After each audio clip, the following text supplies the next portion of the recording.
of the Senate. Also,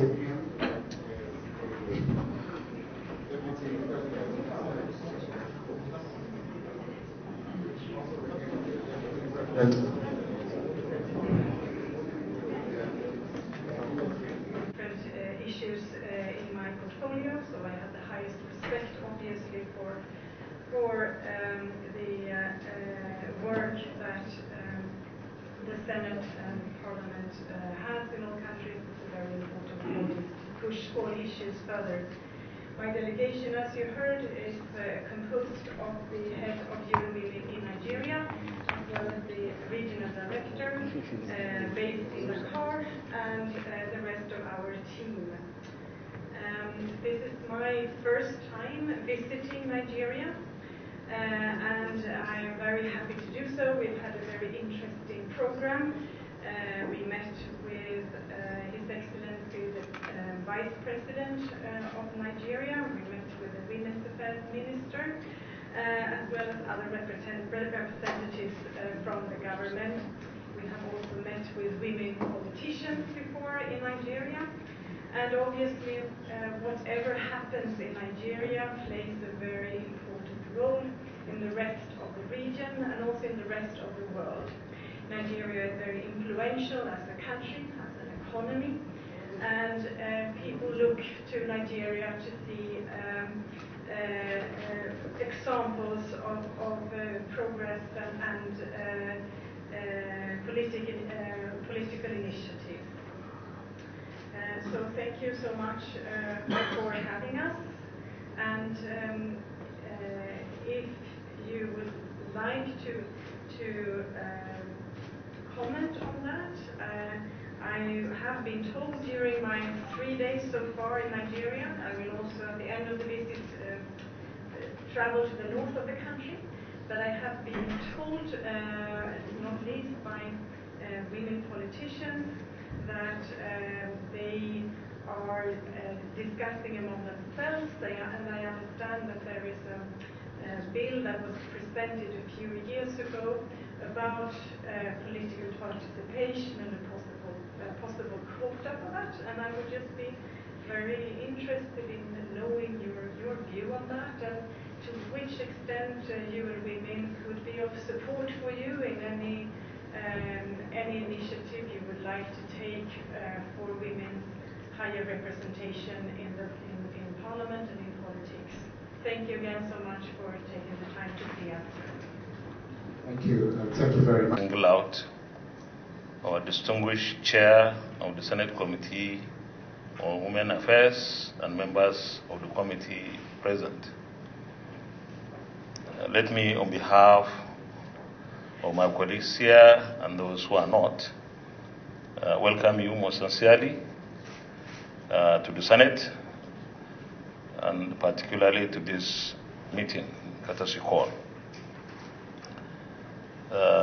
Let me recognize the other members of your delegation, the various leaders of UN Women Organization, and my friend at the end of the road there, who accompanied you.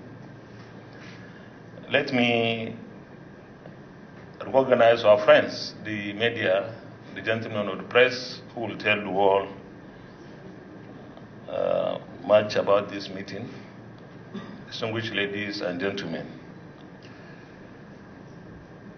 I'm very pleased and glad that you are here. Actually, when your request for the courtesy visit was sent to me, I immediately said we should really have the courtesy call. This is because we adore and respect our women. We have ladies in the Senate, even though we sometimes consciously not recognize ourselves in gender ways. But though there are only 7 in the Senate, but I think my male senators here will agree with me that that small number is a big handful of challenge, because they are capacitated, they are accomplished ladies in various ways. They contribute so meaningfully to our debates, and we are so proud of them. You have raised a fundamental question. In your interaction with women in politicians, maybe you felt there's need to do more for women participation in politics and probably governance generally in Nigeria. It's a disappointing number really in the National Assembly today, when we have only 7 women in the Senate out of 109.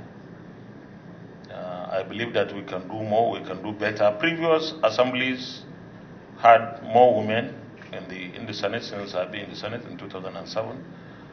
And therefore, we are looking forward to improving the number by widening and deepening the scope of participation by women in Nigerian politics.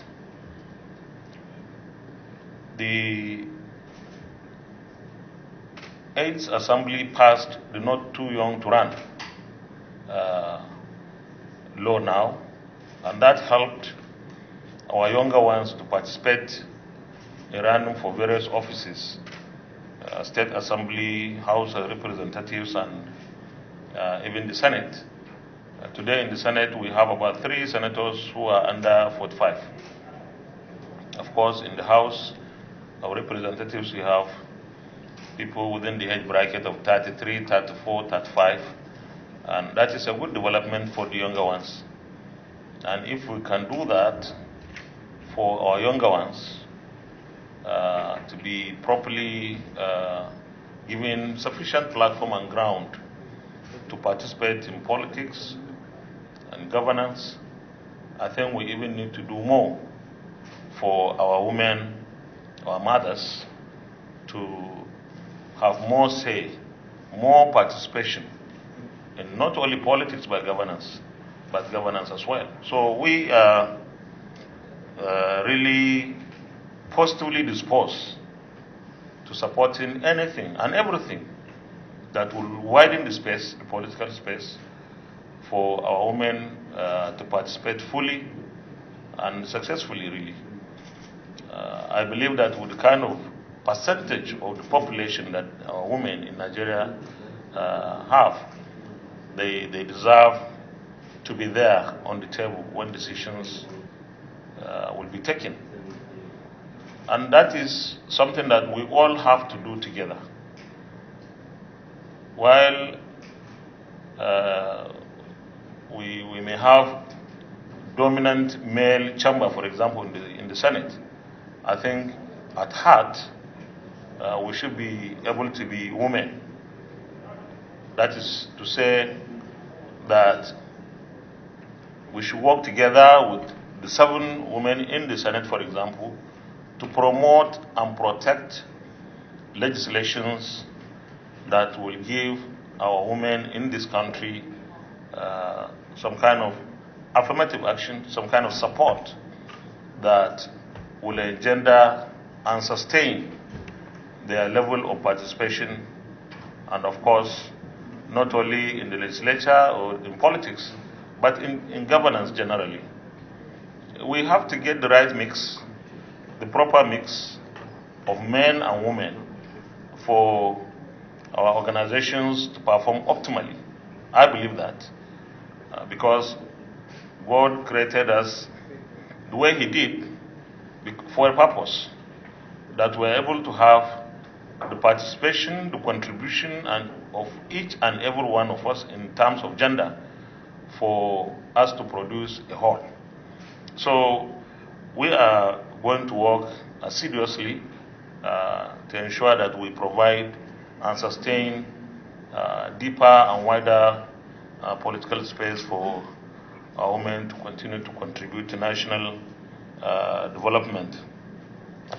I believe that as a country, as a nation, Nigeria is possibly disposed to carrying our women along. We have disadvantaged positions that we sometimes find every of the genders. But for me, I think we have an obligation to, for example, not concentrate and focus too much on women politicians only, but trying to build the woman from the lowest level, from primary schools, from secondary schools, up to every level that they can achieve, and for every career they choose for themselves, not only women politicians. Because if we continuously talk of women politicians, that will be to the neglect of those women who are not in politics. But that is not to de-emphasize the need for women politicians to be supported. But I believe that the support will be total, whole, and complete when we are able to capture every possible interest or sphere of participation that women are supposed to be involved in. And we are going to do that. I'm sure Nigeria will be a better country. We produced some fantastic women ministers, like you were once a minister in Sweden. We produced fantastic women ministers in the past. Today we have fantastic and very able ministers in our federal cabinet. When the Senate screened and confirmed the ministerial nominees at that time, to show and to remain committed to our sensitivity to the gender, the women who were nominees at that time by the president were given the opportunity to demonstrate their capacity, and they did so well, probably even better than the male nominees at that time. We were so proud of them, and we didn't mince words to say so, because they excelled. They were able to show to everyone that the president chose very good team of women to be part and parcel of his government. And for us as a government, we will continue to do anything that will enhance their participation in governance. As for legislations, definitely we had some legislations in the past. Some passed second reading, some didn't. But this is sometimes due to some peculiar situations that you find coming up at the heat of some debates.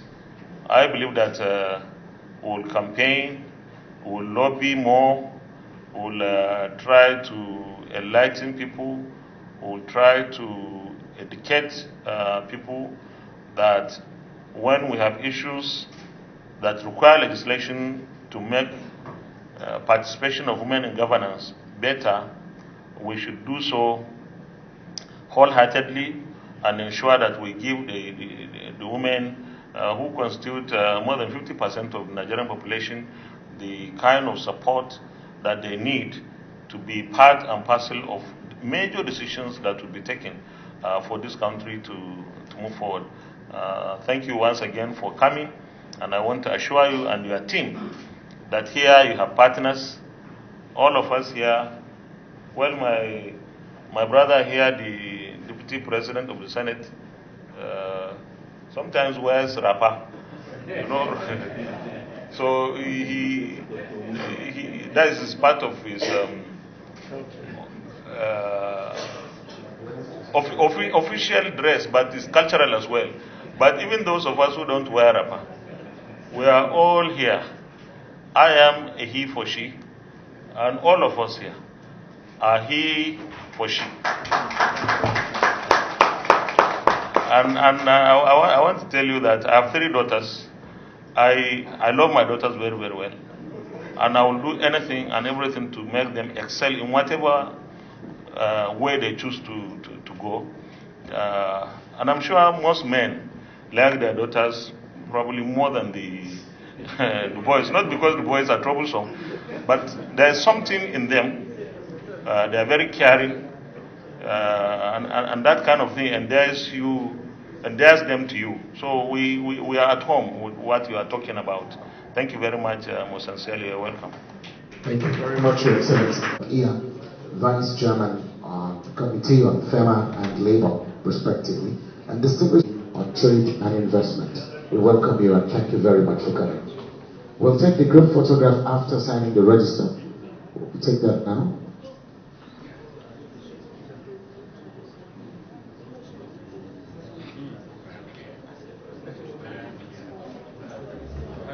Your Excellency, there's a presentation they have for you.